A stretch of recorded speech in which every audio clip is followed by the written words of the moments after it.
آخر اس کے بعد موت تو ہے۔ موسیٰ علیہ نبینا علیہ السلام اپنے کوئی کام میں موجود تھے، حضرت اسرائیل علیہ السلام، بخاری شریف کی حدیث ہے، حضرت اسرائیل علیہ السلام کو اللہ نے بھیجا کہ جاؤ موسیٰ علیہ السلام سے پوچھ کر ان کی جان نکال کے لے آؤ۔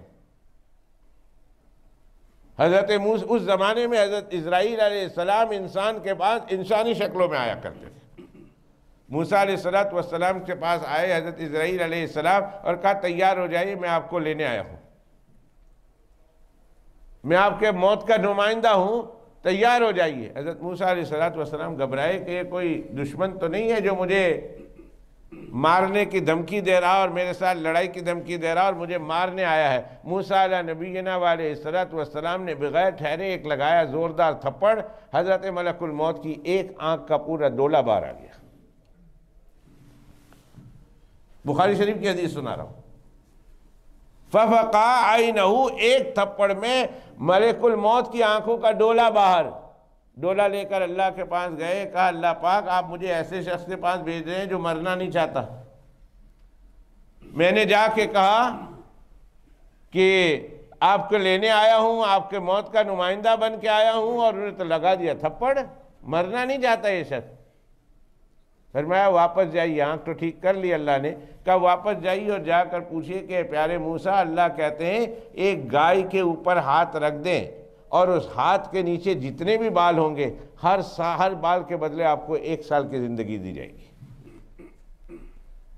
اگر آپ کے ہاتھ کے نیچے 1000 بال آئے تو ہر بال کے پیچھے 1 سال، ہر بال کو ملٹیپلائی کرو 1 سال سے، تو جتنے بال آپ کے نیچے آئے اتنے سال آپ کو دیے جائیں گے۔ حضرت موسیٰ علیہ السلام کے پاس جب ملک الموت واپس آئے تو سمجھ گئے کہ یہ کوئی انسان ہوتا تو ان کی آنکھیں ایسی نہ ہوتی، میں نے تو مار کر ڈولا باہر نکال دیا تھا، یہ تو آنکھ واپس فٹ ہو گئی، اور یہ اللہ کی طرف سے یہ سفارش لے کر آئے، سمجھ گئے کہ یہ ملک الموت ہی ہے۔ حضرت موسیٰ علیہ السلام سے جب آفر کی تو فرمایا ثم ما، بخاری شریف کی حدیث ہے، ثم ما یعنی ثم ماذا، پھر اس کے بعد کیا ہوگا؟ مان لو میرے ہاتھ کے نیچے 1000 بال آئے، مجھے 1000 سال کی زندگی مل گئی۔ میرے ہاتھ کے نیچے 3000 بال آئے، 3000 سال کی زندگی مل گئی۔ ثم ما، پھر اس کے بعد ہونا کیا ہے؟ ملک الموت نے کہا الموت، پھر اس کے بعد آپ نے چلے جانا ہے، رہنا تو ہے نہیں، پھر تو موت آئے گی آپ کو، آپ ہمیشہ زندہ نہیں رہ سکتے، موت یقینی ہے۔ اللہ نے فرمایا لِكُلِّ أُمَّةٍ أَجَلٍ، ہر انسان کو میں نے ایک وقت مقررہ دیا ہوا ہے، اذا جاء اجلہم، جب اس کا وقت آ گیا، لا يستاخرون ساعة ولا يستقدمون، 1 سیکنڈ بھی پہلے نہیں، 1 سیکنڈ بعد میں نہیں، جس وقت کا اسی وقت۔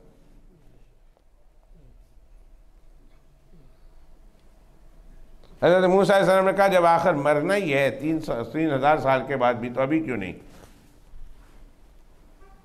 کہا میں تیار ہوں، میری جان نکال لیں، اور اسی وقت حضرت موسیٰ علیہ السلام کی جان نکالی گئی، روح قبض کر لی گئی۔ ایک درخواست کی کہ اللہ مجھے ایک درخواست ہے، وہ درخواست کسی اور وقت آپ کے سامنے پیش کروں گا اور اس کی تشریح بعد میں کروں گا۔ حضرت موسیٰ علیہ السلام نے کہا اللہ مجھے بیت المقدس میں تو داخل ہونے سے ہم لوگوں کو آپ نے روک دیا ہے، یہودیوں کو، 40 سال تک ہم اس میدان میں پھر رہے ہیں، وادی تیہ میں پھر رہے ہیں، صبح رات ساری چلتے ہیں، اور ساری رات چلنے کے بعد صبح جب روشن ہوتا ہے تو ہمیں پتہ لگتا ہے جہاں سے چلے تھے وہیں کھڑے۔ ایک چھوٹی سی جنگل تھا، ایک چھوٹی سی وادی تھی، اور اس وادی میں سارا 40 سال تک گھومتے رہے، 40 سال تک، اور اس وادی سے نکلنے کا رستہ ان کو نظر نہیں آ رہا۔ قرآن کریم میں اپنی طرف سے نہیں کہتا، نہ کسی کتاب کے حوالے سے کہتا ہوں، یہ قرآن شریف کے حوالے سے کہتا ہوں۔ قال فإنها محرمة عليهم 40 سنة، ان یہودیوں نے اس ارض مقدسہ میں داخل ہونے سے انکار کر دیا تھا، اللہ سبحانہ وتعالیٰ کے پیغمبر کی تذلیل کی تھی، کہا آپ جائیں اور آپ کے اللہ جا کے لڑیں، اور ہار جائیں مر جائیں پھر ہم جائیں گے۔ اللہ نے فرمایا ان کے اس بول کے سبب میں نے اس زمین کو، مقدس زمین کو، ان لوگوں پر 40 سال کے لیے حرام کر دیا ہے۔ فَإِنَّهَا مُحَرَّمَةٌ عَلَيْهِمْ 40 سنہ، 40 سال تک یہ اس سرزمین میں داخل نہیں ہو سکیں گے، جتنی مرضی ہے کوشش کریں۔ آج تو ہم باڑ لگا کر پرزنروں کو اندر رکھتے ہیں، باڑ لگے ہوئے ہیں اور گارڈ بھی کھڑے ہیں، پھر بھی اکا دکا ادھر سے ادھر سے چھپ کر نکل ہی جاتا ہے، نکل آتا ہے، ادھر سے چھپ کے نکل گیا، ادھر سے چھپ کے نکل گیا، رات کے وقت نکل گیا، پتہ ہی نہیں چلتا کہ وہ فلاں پرزنر کہاں چلا گیا۔ اللہ فرماتے ہیں میں نے کوئی باڑ نہیں لگانا، کہیں کوئی باڑ نہیں ہے، کہیں کوئی گارڈ نہیں ہے، اور اس وادی تیہ سے تم نکل کے دکھا دو گے۔ اگر تمہیں میری قدرت دیکھنی ہے، میری قدرت پر یقین ہے تو 40 سال تک نہیں نکل سکتے، اور اگر میری قدرت پر یقین نہیں ہے تو تم نکل کے دکھا دو۔ 40 سال تک، قرآن شریف ہے، 40 سال تک وہ اسی ایک وادی میں، اسی جنگل میں پھرتے رہے، ارض مقدسہ کا راستہ ڈھونڈتے رہے، 40 سال تک اسی میں پھرتے رہے، انہیں راستہ نہ ملا۔ حضرت ہارون علیہ السلام کا بھی انتقال وہیں ہو گیا، اور حضرت موسیٰ علیہ السلام کا بھی انتقال کا وقت وہیں آ گیا، اس دوران 40 سال کے اندر۔